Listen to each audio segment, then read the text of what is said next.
Okay. Today we're going to start on,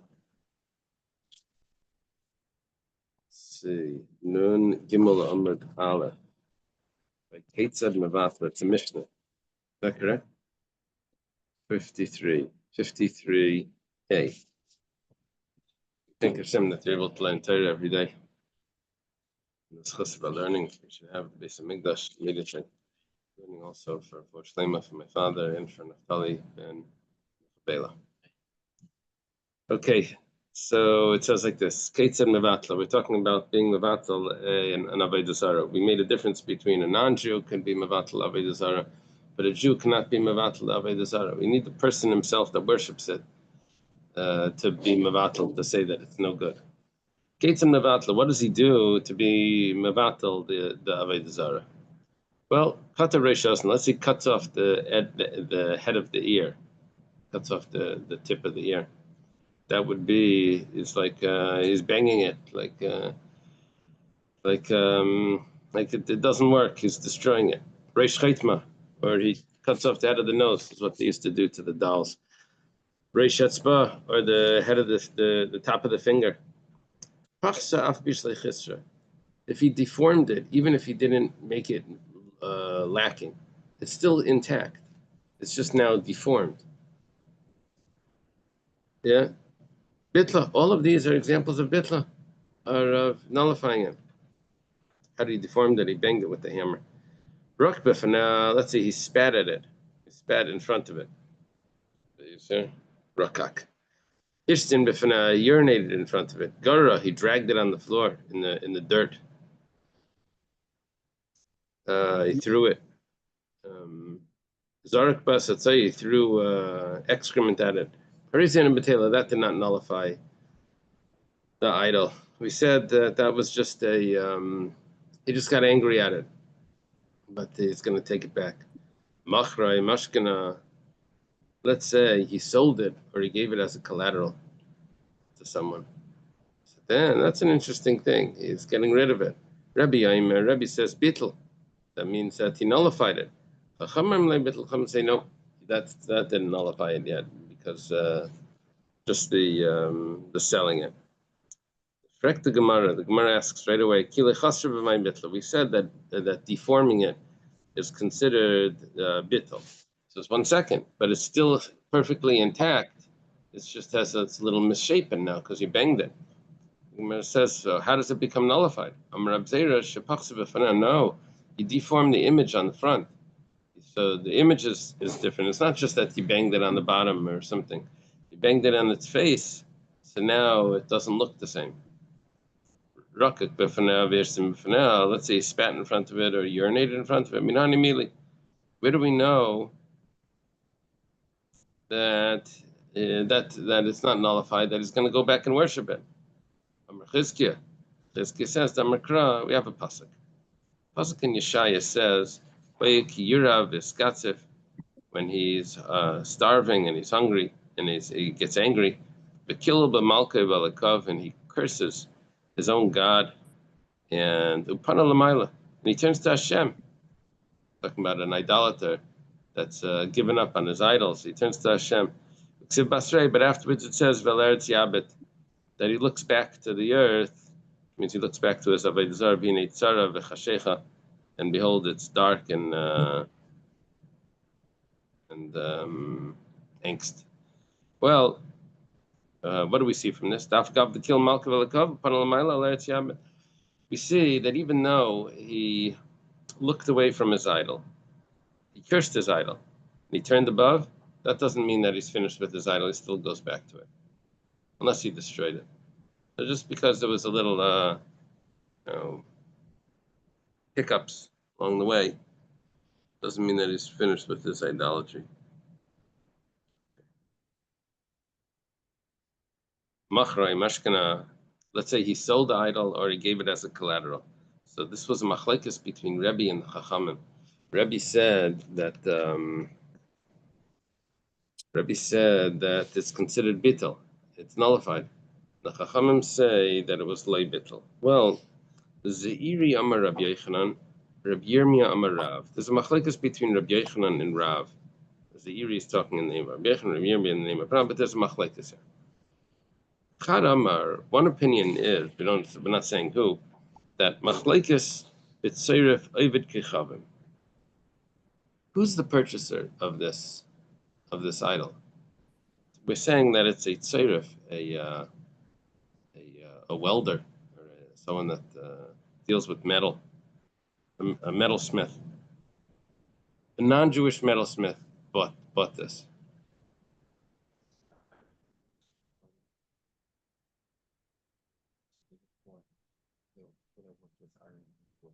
Yeah.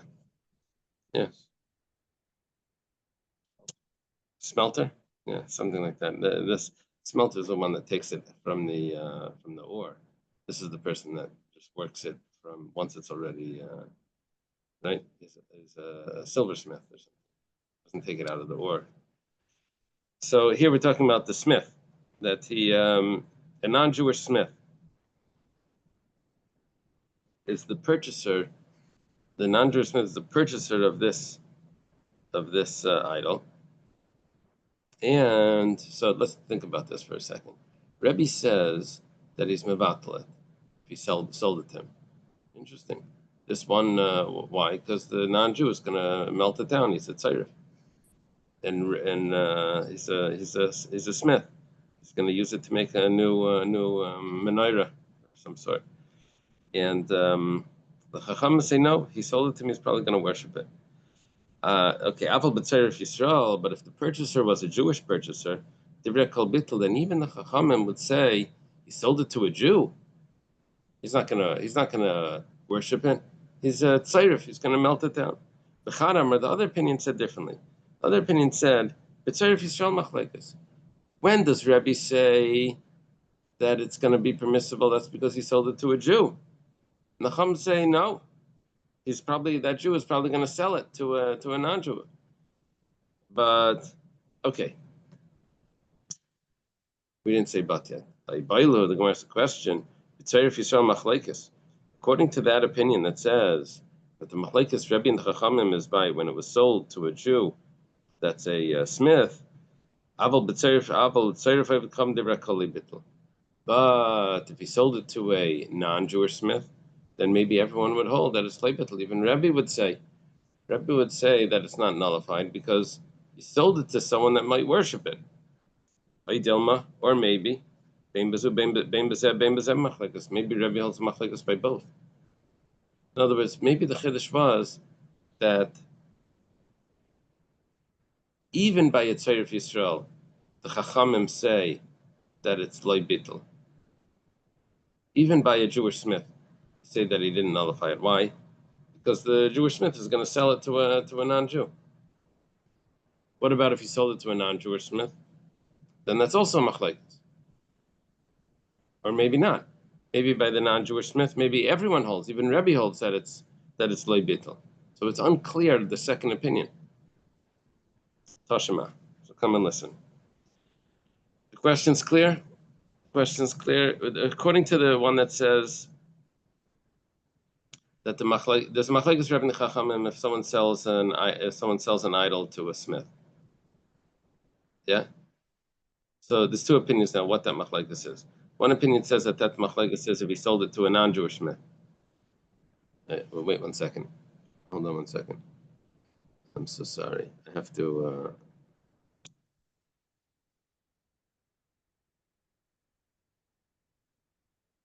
I just need to a second. My kids are in the airport in London. I just have to make sure. Oops. Sorry. Let me pause. Let me pause the recording.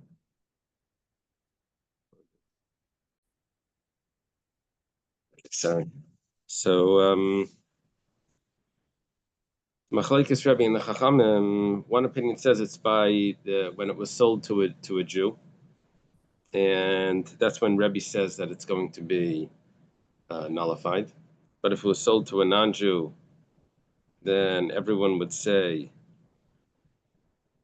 no, we didn't say that. That's the opposite. Machlekes was when it was sold to a non-Jew. But when it was sold to a Jew, then even the Chachamim would agree to Rebbe that it's permissible. Another opinion said that the machlekes even is when it's sold to a non-Jew. Now the question was, does that mean that even when it was sold to a Iboilu, but Tzarif Yisrael machlekes, only when it was sold to a Jew is there a machlekes? Or maybe when it was sold to the non-Jew, then everyone agrees that it's not nullified. Maybe the machlekes is by both. Even when it was sold to a Jew, is the machlekes. Which means the Chachamim will still agree, will still argue and say that it's usher, even when it was sold to a Jew. The guy did not give up on it. Tashima, so come and listen. Damar Rebbe. Rebbe, then we have a brisa that gives a little more detail to this argument that we don't have in the Mishnah. Rebbe says, Nirin Dvarai, that my words appear to be correct. Remember, Rebbe held that it was bitel, that he nullified it. He says, my words appear to be correct. Kishemachra lechavla, when it was sold to be destroyed. Right? But my friend's words appear to be correct. Kishemachra la'avda, when it was sold to be worshipped. Okay? Yeah. He's selling it to a smelter. But the question is, why did the person buy it? Did he buy it to destroy it, or did he buy it to worship it? So now, the Gemara asks, "Amai lachavla, my love." What do you mean? He sold it to a to destroy it, or he sold it to worship it. Ilay lachavla mamish. Do you mean to say that he sold it to be destroyed? Then ula avdal the mamish, and to worship means literally to worship it. My time of the man bittel, my time of the man bittel. Then what's the machlekes? Sold it to be destroyed, then he destroyed it. Sold it to be worshipped, then it's still being worshipped. Why would anyone say differently in both of those cases? Alalav, rather we must say that Rebbe was talking figurative here. Lechavla, what does that mean? Lemishasad lechavla, to be destroyed doesn't mean that he sold it to be destroyed. He sold it to a person that's the type to destroy it. Umanu, who's that? Tzarif Yisrael, a smith that's Jewish. Rebbe said that it appears that he appears to be correct in that case. Now, if Rebbe says that he appears to be correct in that case, what does he mean? That his friends are arguing, but he's correct. So there's a machlekes by Tzarif Yisrael. There's a machlekes when he sold it to a Jew. La'avda, if he sold it to be worshipped, l'mishasad la'avda. That means that someone that in the future is going to worship it. Umanu. That's talking about a smith that's an idolater, that he's probably going to pull it out of the pile and he's going to worship it, right? So, Shema Mina, we see from this that if Rebbe says that I appear to be correct here and my friends appear to be correct there, one is talking about a Jew, one's talking about a non-Jew, so that means that there really is a machlekes by both. Shema Mina, bein bazeh machlekes by both. We had a question. Was there a machlekes by both or not? According to, we're following one opinion here. So it appears that the machlekes is by both. Where it says lie, it's not a proof. Hachikamar.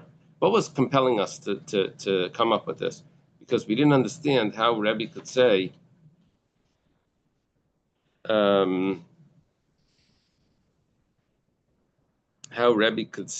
that he sold it to be destroyed, and it means then it's still going to be sold it to be worshipped. It's going to be it's still batal. How could you say that?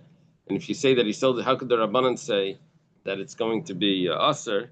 It's going to be not batal if you sold it to be worshipped. So based on that interpretation, we had to come up with a new interpretation of this.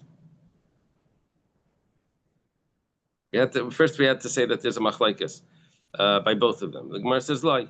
We can give a new interpretation. It goes like this: Hachikamar. What Rebbe said is a little different. Amar Rebbe, Nirin Dvarai lechaverai. My words appeared to be correct when I spoke to my friend, when I argued with my friends. Kishemachar lechavla, when he sold it to be destroyed. Umanu tzarif Yisrael. That's because he sold it to a Jew, and my friends argue on me, but I appear to be correct. However, I'm sorry. My friends argue on me in the next case. My friends only argued with me when I sold it to be worshipped. And who is that? That means to sold it to the non-Jew. But if I sold it to be destroyed, mightily they agreed. So in other words, he's saying that the way I said it would be correct, even according to my friends. We were learning it before is when he says my words are correct, that means that his friends are arguing. Now the way we're learning it is he says my words are correct because my friends would agree with me in that case. That's why I'm correct. Which means that they're only arguing now, according to this, they're only arguing by when it was sold to a non-Jew. If it was sold to a Jew, then they would agree that it's mutter. The question is, what are we gaining by this, according to the opinion that says that the machlekes is when it was sold to a Jew? This only fits with one opinion here.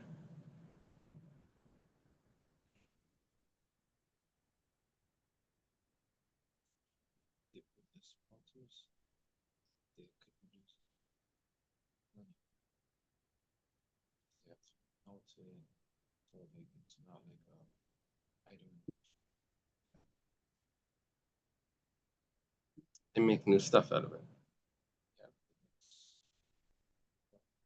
They'll lose out. They could sell the whole item. They could an idolater just sells the item to another idolater. He could probably get more money than if he just sells it as a scrap. Okay. Okay, so that would be the opinion of the Chachamim, right? That he's probably going to sell it instead of destroy it.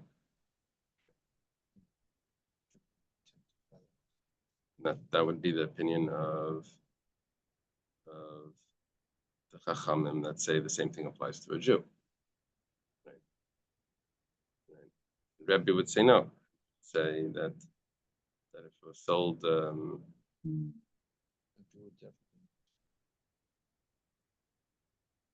that the Jew would melt it. And Rebbe also, according to the opinion that says he argues also by Ovid Kechavim, it's because the fact that you're selling it means that you're getting rid of it. You're expecting him to destroy it. Okay.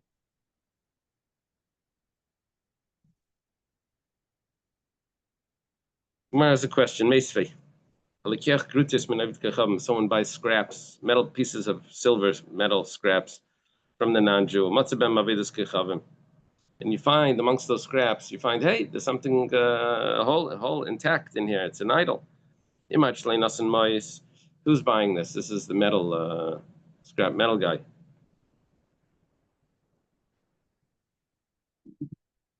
Josh, remember the scrap metal guy from Mendy and the Golem? They had this truck with a big magnet on it. Oh, I'm telling you.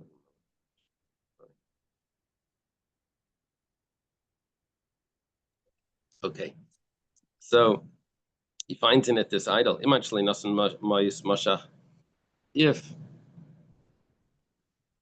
second, saying that we're not allowed to travel by ourselves.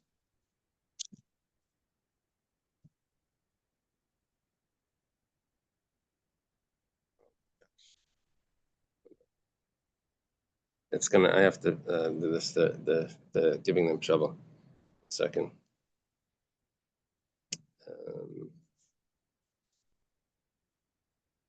Hello. I need someone to take over. I need a few minutes here. 1 second. Let me do this. Good. Okay. So this is where we're holding. Yeah, they didn't let my kids through the border in England because they didn't have the paper or something. Okay. So if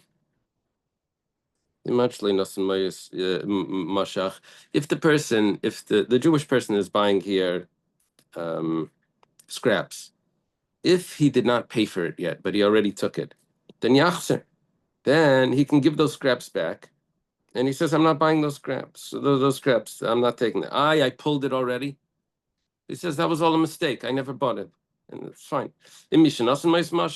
But if he already paid for it and then he pulled it, So what's he going to do now?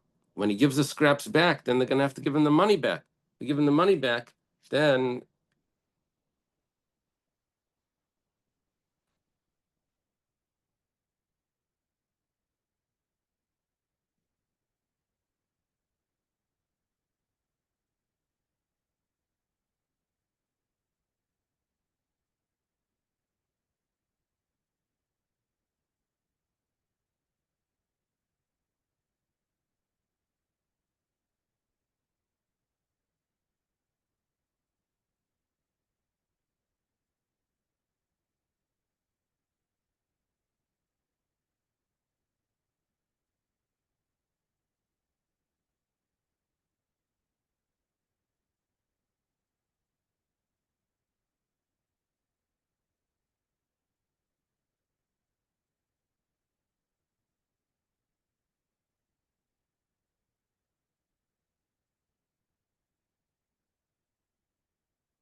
he's going to give the money back. Then it's going to be like a purchase, right? He's selling it back.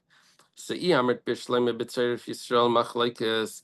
we say that the machlekes was when the person sold it to the machlekes of if selling it is nullifying it. If the machlekes is if he sells it to a Jew, so hamani rabbanan he. Then this would be the opinion of the rabbanan that even though he sold it to a Jew, but the problem is that doesn't mean that he nullified it, and therefore they can't tell it. But you see, we're thinking here that if he sold it, so it's not an idol anymore. So what's the problem if he gives it back? It's already been nullified. It's just a piece of metal. But if the machlekes is when he sells it to the non-Jew, is it considered nullified? But if he sold it to a Jew, then everyone holds that it's nullified. Hamani, so who's the opinion that says that he can't give it back to the person and get his money back? The Gemara says, normally, this opinion holds that when it's sold, it's nullified. Sold to a Jew, it's nullified. And here it's talking about that it's sold to a Jew. So why over here is it not nullified? Answer is that over here he didn't know that he was selling the idol. He thought he was selling scraps. He didn't know that there was an idol in there. If he would have known there's an idol in there and he knew that he was selling it, then yes, it would have been nullified. But he didn't know that there was an idol in there, so you can't say that he nullified it unbeknownst to him. Okay. Tan Rabbanan was taught in a brisa. Love Allah. If he borrowed money, the non-Jew borrows money from with the using the idol as a collateral. Or a collapse, a house collapsed on it. Or it got stolen by robbers. Talking about the idol. Or it got abandoned by the owners. And they went to a different city, different country. If they're going to come back for it, Yeshua, like what happened by the War of Yeshua. Now we have to see what this has to do with the War of Yeshua. The Gemara is going to explain. Yeshua was the leader that took the people into the land of Israel. And when they came to the land of Israel, there were Amorim, Amorites that were there. So, Eina Betela, if they're coming back, then it's not nullified. Okay, now we had a bunch of cases here. Tzricha, we need all the cases. First, we're going to talk about why we needed each of these cases. Ditana Lavela, if we said that he borrowed money because of using it as a guarantee, Midlay Zavna, the fact that he didn't actually sell it, Lebatla, that would mean that it's not nullified.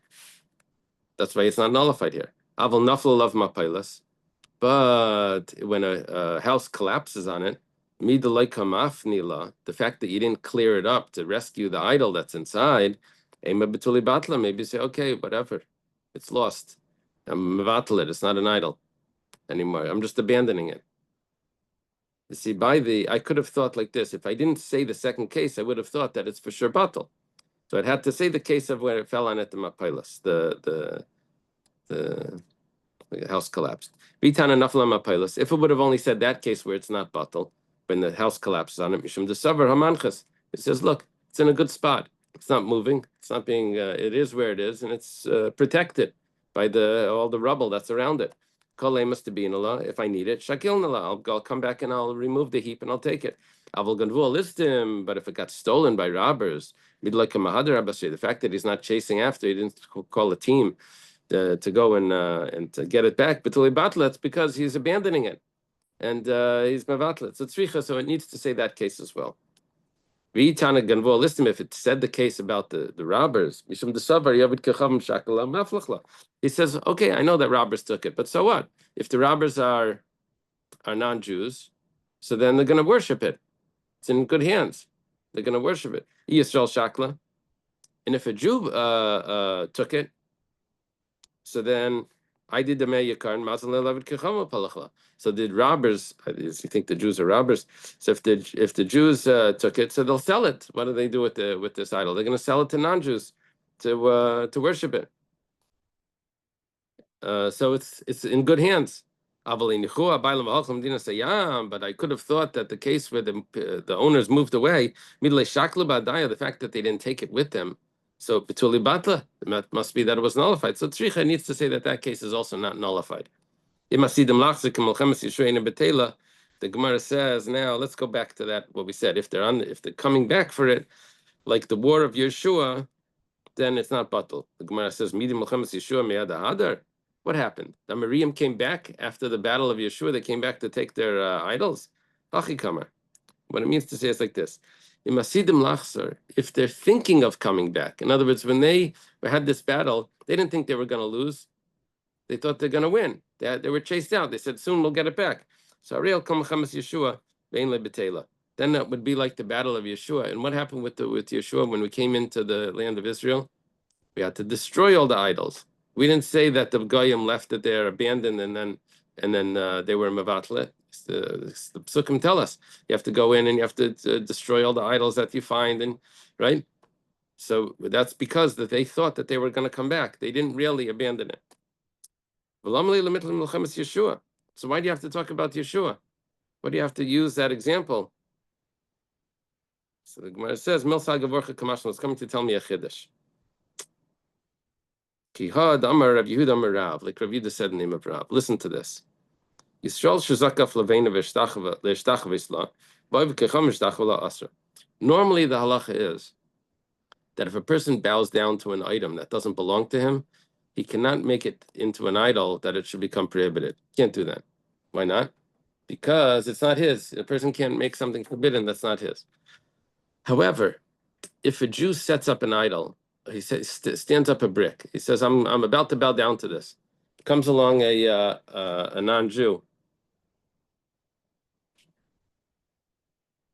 Okay. Somebody made it. Okay. Comes along a non-Jew and bows down to the brick that the Jew just set up. So Asra, made it prohibited. He made it prohibited. But it doesn't belong to him. It doesn't matter. Because he set it up to be an idol, the Jew wanted it to be an idol, and came along the non-Jew and bowed down to it. The Jew didn't bow down to it yet, but the non-Jew bowed down to it. It's like he's allowing him to bow down to him. He's making it prohibited. How do we know that this is true? It's just like when we first came into the land of Israel. That's where we have the source for this halacha. This is a very interesting point. Because the Eibishter said, you have to burn their trees in fire. They're idolatrous trees. Michti, 1 second. Who owns the land of Israel? The land of Israel belongs to them from their forefathers. Avram, Yitzchak, and Yaakov. The land was given to Avram, Yitzchak, and Yaakov. So, who owns all of that land? The Jewish people. Who's who's bowing down to the trees? The non-Jews. How are they allowed to make it into an Asherah? Because they're bowing down to it. It doesn't even belong to them. If you want to say that maybe there were trees that were there before it was given to Avram, Yitzchak, and Yaakov, then that would be easy to nullify. We just have a non-Jew nullify it. you can even force the non-Jews to nullify it. So why are we saying you have to destroy them? Rather, what's going on over here is like this.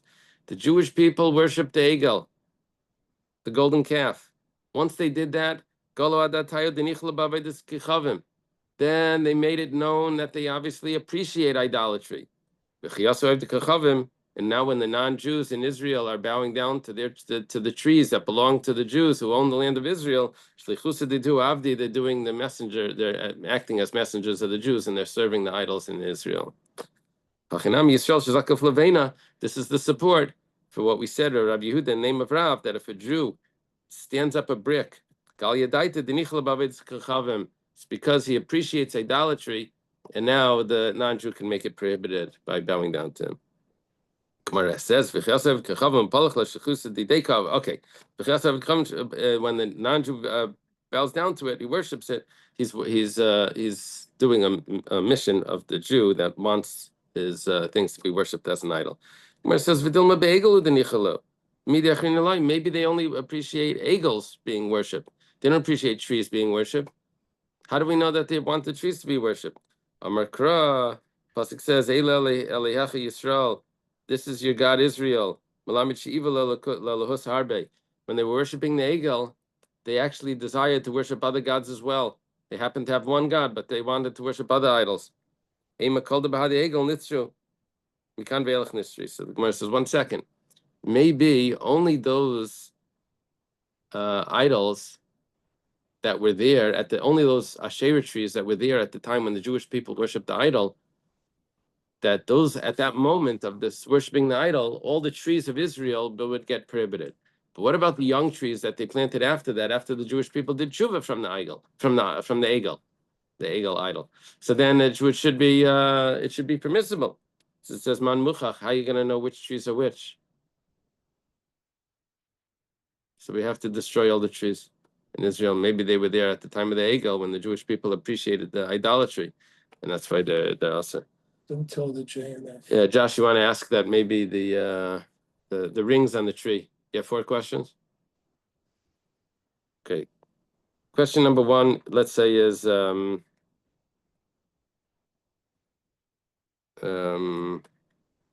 can tell from the rings on the tree. Okay, how old it is. Question number 2 is, you want to say that it should be bottled. The tree should be bottled. I don't know. Similar to the rock. I think there's another question, but what are you saying by the rock? By the rock, yeah. One of the rabbis said, "Oh, go figure out which one wasn't part of the." Oh yeah, we had before the same thing with the rock. If you find which one wasn't one of the ones that were worshipped, which one was the last one that was thrown? It depends, right? If there's 2 or 3. So yeah.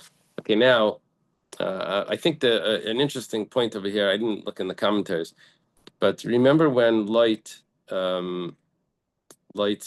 sheep, he was letting them graze in the other people's fields. He says it belongs to us anyway. So, and Avram said, no, we didn't get it yet. Hashem promised it to us, but we didn't get it yet. Here it's saying that we got it. Here it's saying that we own it already, that it belongs to us. What do you call it when it's like retroactive? From the time Hashem promised it to Abraham. But when the non-Jew bows down to something that's his, so why can't because they left Mitzrayim, they were heading already. That became real. Maybe. Yeah, if Hashem promises you a nachla, it's yours already. I would like to see that in a comment, though.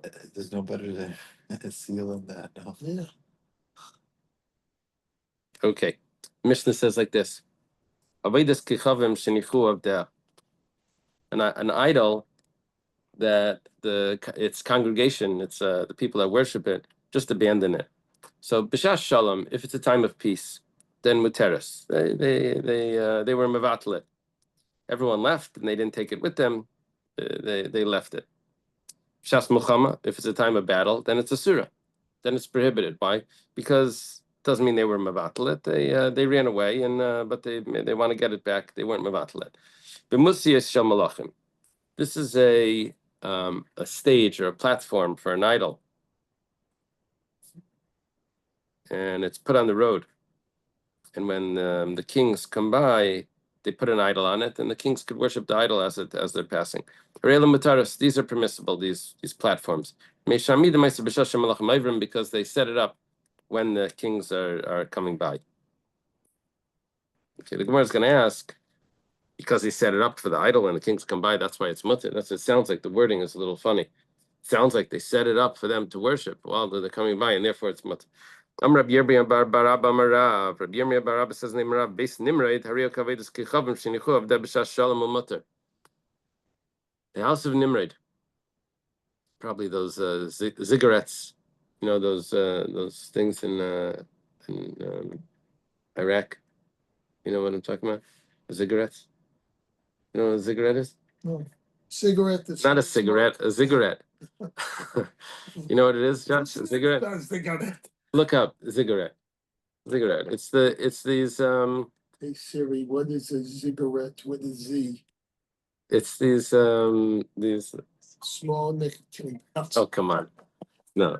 Doesn't mean. It's these they think it's like the Tower of Babel. It's like these high things. There's like with stairs going all around, and it goes higher and higher.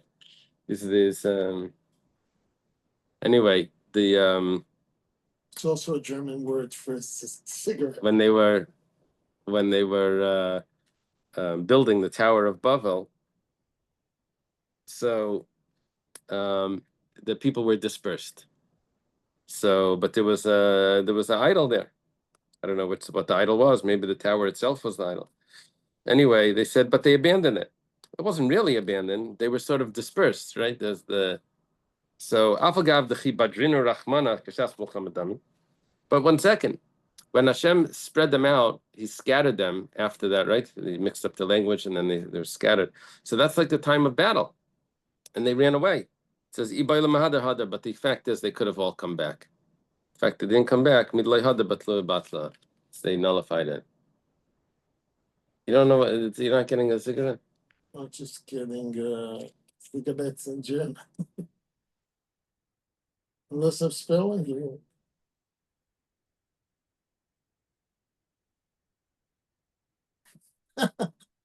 You know what answers me? Do you genuinely care for those smoke cigarettes? Yeah. Ziggaur. Some spelling you. So there's a type of massive step structure built to. They didn't make a kinyan. They were complaining in the midbar that why are we here? Obviously, they didn't believe that they got it yet. So whatever. So they didn't make a kinyan yet. I guess they didn't get there and take it. You're right, but the Gemara, the language of the Gemara is that it belonged to their forefathers, and they inherited it from their forefathers. They don't need a kinyan. A Yerush doesn't need a kinyan. Yerush inherits automatically.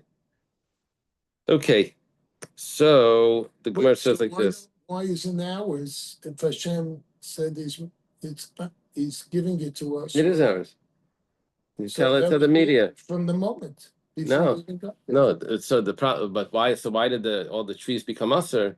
The trees became usher because they worshipped an egel. And at the moment they worship the egel, so they appreciate idolatry, and that means that the non-Jews were bowing down to the idols that they didn't learn yet the halachas of Yerusha, even like Tzalafcha that came after. Tzalafcha did come after. You're right, but it doesn't mean they have to know. A person could get wealthy without knowing that he's wealthy. But you can't be mavata something. No, the fact is they owned it. It becomes theirs whether they know about it or not. They're going to find out later that they have an inheritance. Yeah. Okay, I think we should leave it over here. We're up to this Gemara right here. Okay, tomorrow. Oh, I'm sorry. That's the piece. That's the new piece. Tomorrow, Dr. Stein, you want to do it? Okay. Okay. So tomorrow we'll do 54. It's before the Bechim Yipnei? No, exactly that spot. Bechim Yipnei. Okay. We didn't, And what about It's all right. Thursday? Sorry, we didn't get to Avodah. we didn't get Ula yet. Moshe Rabbeinu, Im Yesh Sham Okay. Eitz. No, we're not holding by Ula. Yeah. Before that, All right. even before Rabbi Baruch a little piece before that. Okay. I'm sorry, Josh. Moshe Rabbeinu said, Im Yesh Sham Eitz, if there's a tree there. All right, Nishmeit. Uh-huh. Uh-huh. Are you Okay. doing Thursday also? You tell me